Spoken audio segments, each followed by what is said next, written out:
How బిడ్డాక పైసలు ఇంకా పడకపాయే ఎప్పుడొస్తాయట నీకేమన్నా ఎరికేనా? అరే దినాం ఎమ్మెల్యే తోటే తిరుగుతావు గారా, గవి ఎప్పుడొస్తాయి అరుచుకుంటే కదా. పంటేసి 2 నెలలాయే, ఇంకా సుత పెట్టుబడి సాయం అందకనే వాయే. లేకుంటే రెండొక పారే కల్పిస్తారా ఎట్లా అని రైతు భరోసా పైసల గురించి ఊళ్ళల్లో నడుస్తున్న చర్చ. లెక్కకైతే ఇదివరకే వచ్చేది ఉండే, రూల్స్ మారుస్తున్నాం, ఇయ్యాల్సిన వాళ్ళకే ఇస్తామంటున్న వరకు ఆలస్యమైతాంది. రైతు భరోసా ఎవరికి వస్తుందో కులం కుల్లా చెప్పిండు వ్యవసాయ మంత్రి తుమ్మల నాగేశ్వరరావు సారు.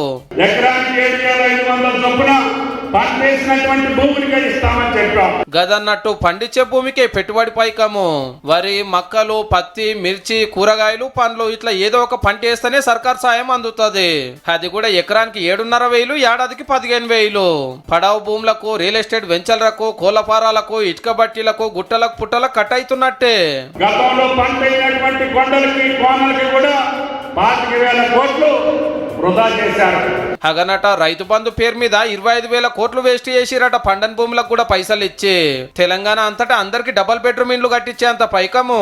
పబ్లిక్ కాంచెలి పన్నులు వసూలు చేసి గిట్లా ఖరాబు చేస్తే ఎట్లా అని కటింగ్ పెడుతురు అన్నట్టు. అయితే రైతు భరోసా ఎప్పుడేస్తారనేది అయితే చెప్పలేదు మంత్రి గారు. ఇక రైతు రుణమాఫీ గురించి ఎల్లబెడితే ఇప్పుడు 18,000 కోట్లు ఇచ్చాం. ఈ నెలలో 3,000-4,000 కోట్లు 2 లక్షల్లో కుటుంబ నిర్ధారణ చేసేటటువంటి రైతులకు వెళ్తుంది. అందరి పంటలకు ఇన్సూరెన్స్ సర్కారే కడుతుందట. ఆనలకు ఎండలకు ఆగమైతే పైసలు వచ్చేటట్టు. గివుల్లా ఇప్పటి వ్యవసాయం ముచ్చట్లు.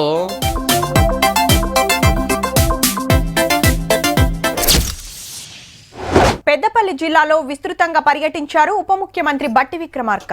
పలు అభివృద్ధి కార్యక్రమాల్లో పాల్గొని కాంగ్రెస్ ప్రభుత్వం చేపట్టిన ప్రజా సంక్షేమ పథకాలను కొనియాడారు. బడుగు బలహీన వర్గాల కోసమే తమ ప్రభుత్వం పనిచేస్తుందన్న ఆయన బీఆర్ఎస్ పార్టీపై విరుచుకుపడ్డారు.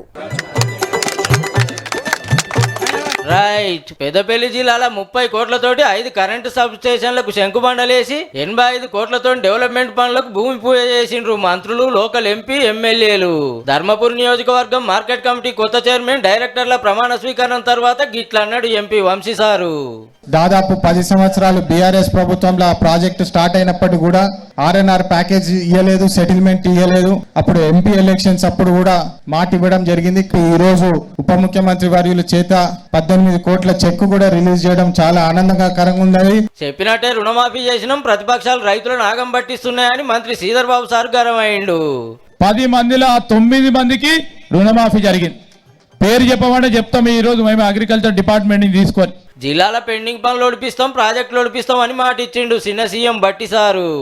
దాదాపు ఈ జిల్లాలో 10,000 కోట్ల రూపాయలతో ఈ ప్రాజెక్ట్ ని శాంక్షన్ చేసి ఈ రోజు ముందుకు పోతా ఉన్నాం. రాష్ట్ర వ్యాప్తంగా మహిళలందరి చేత సోలార్ పవర్ ప్లాంట్లు పెట్టించబోతా ఉన్నాం. దాని ద్వారా వచ్చేటువంటి ఉత్పత్తి చేసేటువంటి పవర్ ని రాష్ట్ర ప్రభుత్వం కొనుగోలు చేస్తుంది.